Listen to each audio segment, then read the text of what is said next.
Hello friends, welcome to Dhiya's cooking vlog. இன்னைக்கு நம்ம தியாஸ் cooking vlogல நம்ம சைல்ட்ஹுட் ஃபேவரட்டான பெட்டிக்கடை பால்கோவா. இது ஹல்கோவா, மைதா பர்ஃபின்னு கூட சொல்லுவாங்க. அந்த டைம்ல 50 பைசால இருந்து ₹1 வரைக்கும் கிடைக்கும். இந்த பெட்டிக்கடை பால்கோவாவை எப்படி பண்றதுன்னு பார்க்கலாம். இந்த ஹல்கோவா செய்யறதுக்கு ஃபர்ஸ்ட் ஒரு பேன்ல 1/2 கப் அளவு நெய் சேர்த்துக்கலாம். உருக்காத நெய் நான் சேர்த்திருக்கேன். நீங்க உருக்கின நெய் சேர்க்கிறதா இருந்தா 3/4 கப் அளவு சேர்த்துக்கோங்க. நெய் வேண்டாம்னு நினைச்சீங்கன்னா கடலெண்ணெய், அப்படி இல்லைன்னா ரீஃபைண்ட் ஆயில் பயன்படுத்திக்கோங்க. அடுத்ததா 1 கப் அளவு மைதா சேர்த்துக்கலாம். இது சரியா 250 கிராம் அளவு இருக்கு.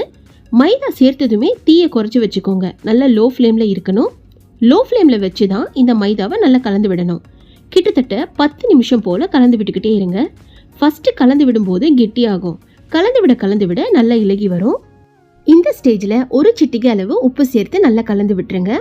நல்லா கலந்து விட்டதும் பாருங்க, இந்த மாதிரி நல்ல ஸ்மூத் டெக்ஸ்சர்ல இருக்கும். இப்போ சரியா 10 நிமிஷம் ஆயிருக்கு.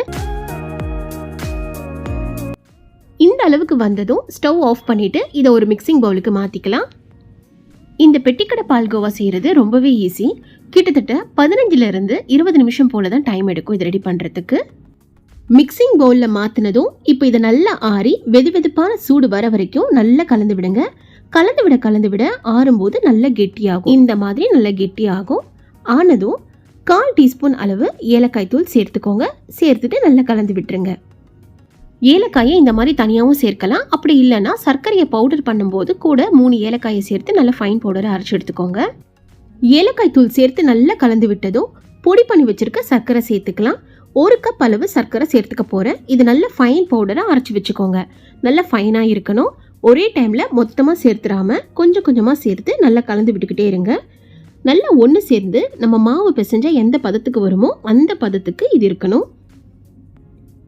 1 கப் பொடிச்ச சர்க்கரையிலேருந்து 1/2 கப் தான் சேர்த்துருந்தேன். மிச்சம் உள்ளதையும் இப்போ நம்ம சேர்த்துக்கலாம். சேர்த்துட்டு நல்லா கலந்து விடுங்க. நல்லா கலந்து விட்டு மாவு பிசைஞ்சது போல் நல்லா அந்த பதத்துக்கு வரணும். நீங்கள் கலந்து விட இந்த ஹல்கோவா மிக்சர் நல்லா ஸ்மூத்தாக ஆகும். இப்போ பாருங்கள் எந்த அளவுக்கு நல்லா உருண்டு வந்திருக்குன்னு. பார்க்குறதுக்கும் நல்லா ஸ்மூத்தாக இருக்குல்ல. இப்போ இது ரெடி ஆகிடுச்சு. இப்போ அப்படியே இருக்கட்டும். அடுத்ததாக இந்த ஹல்கோவாவை செட் பண்ணுறதுக்கு ஒரு ஸ்கொயர் கேக் டின் மோல்டு எடுத்திருக்கேன்.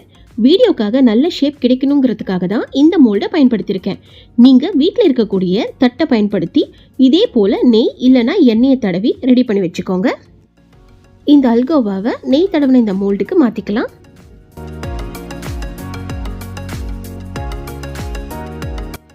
எந்த அளவுக்கு தேவையோ அந்த அளவில் பரவலாக தட்டி விட்டு நல்லா சமன்படுத்திக்கோங்க. இந்த மாதிரி நல்லா லெவல் பண்ணதுக்கு அப்புறமா ஃப்ரிட்ஜில் 30 இருந்து 40 நிமிஷம் போல வச்சு செட் ஆக விடுங்க. இப்போ சரியா 30 நிமிஷம் ஆயிருக்கு. பாருங்க எவ்வளோ சூப்பராக செட் ஆயிருக்குன்னு. நைஃபால ஒரு முனையை எடுத்து விட்டீங்கன்னா ஈஸியாக வெளியே வந்துடும். இதே போல தான் நீங்கள் பிளேட்டில் ரெடி பண்ணாலும் வரும். எந்த அளவில் பீசஸ் வேணுமோ அந்த அளவுக்கு ஃபர்ஸ்ட் நைஃபால மார்க் பண்ணிட்டு அதுக்கப்புறமா கட் பண்ணிக்கோங்க. இந்த மாதிரி மார்க் பண்ணிட்டு கட் பண்ணிங்கன்னா ரொம்ப ஈஸியாக இருக்கும். செட் ஆகிறதுக்காக ஃப்ரிட்ஜில் வச்சுருந்தோம்ல, அதனால் கொஞ்சம் ஹார்டாக இருக்குது கட் பண்ணுறதுக்கு. ஆனால் சாப்பிடும் போது வாயில் போட்டதுமே கரைஞ்சிரும். அந்த அளவுக்கு ரொம்ப ரொம்ப சாஃப்டாக இருக்கும். அவ்வளோதான், சூப்பரான பெட்டிக்கடை பால்கோவா ரெடி ஆயிடுச்சு. பாருங்க எவ்வளோ சூப்பராக இருக்குது பார்க்குறதுக்கு. சாப்பிட்றதுக்கும் ரொம்ப ரொம்ப சுவையாக இருக்கும்.